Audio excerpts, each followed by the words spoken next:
Chronological order में आपके day to day के ट्रांजैक्शन को रिकॉर्ड करने की प्रक्रिया है, जिसे डेबिट्स और क्रेडिट्स में क्लासिफाई किया गया है।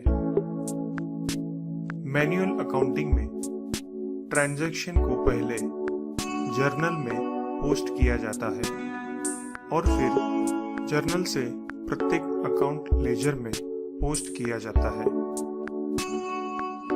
Journal is divided into 5 columns: date, particulars, ledger folio, debit and credit. Date यह अपने मंथ और ईयर के साथ ट्रांजैक्शन डेट रिकॉर्ड करता है। Particulars यह बिजनेस ट्रांजैक्शन के डिटेल्स रिकॉर्ड करता है। एक नरेशन भी इस कॉलम में लिखा जाता है। नरेशन मीन्स जर्नल एंट्री का डिटेल एक्सप्लेनेशन।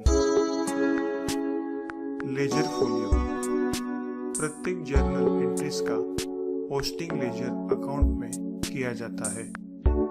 यह जरूरी है कि लेजर के पेज नंबर का कुछ रेफरेंस होना चाहिए।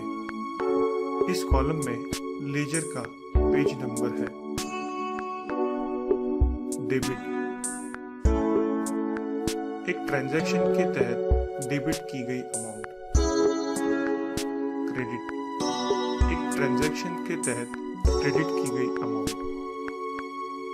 नोट किसी भी ट्रांजैक्शन के तहत जर्नल के डेबिट कॉलम की टोटल क्रेडिट कॉलम के समान होनी चाहिए।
हमने देखा है कि कंपनी जर्नल में अपने सभी ट्रांजैक्शन को रिकॉर्ड करती है और फिर ट्रांजैक्शंस को जर्नल के लेजर अकाउंट्स में पोस्ट करती है।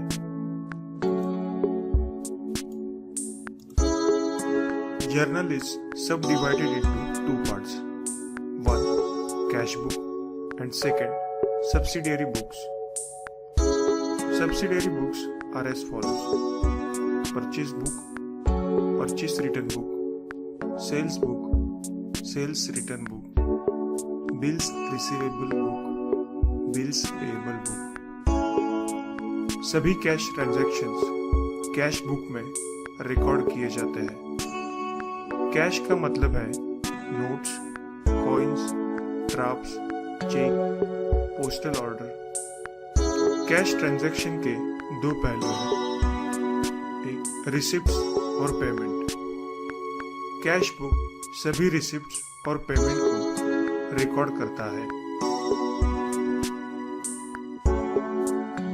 Cash book actual cash receive या पेड इसका प्रॉपर और सिस्टमैटिक रिकॉर्ड रखता है। डेबिट और क्रेडिट का रूल पहले के समान है। Debit what comes in and credit what goes out. इसलिए डेबिट साइड में रिसिप्ट्स रिकॉर्ड की जाती है और क्रेडिट साइड पर पेमेंट रिकॉर्ड किए जाते हैं।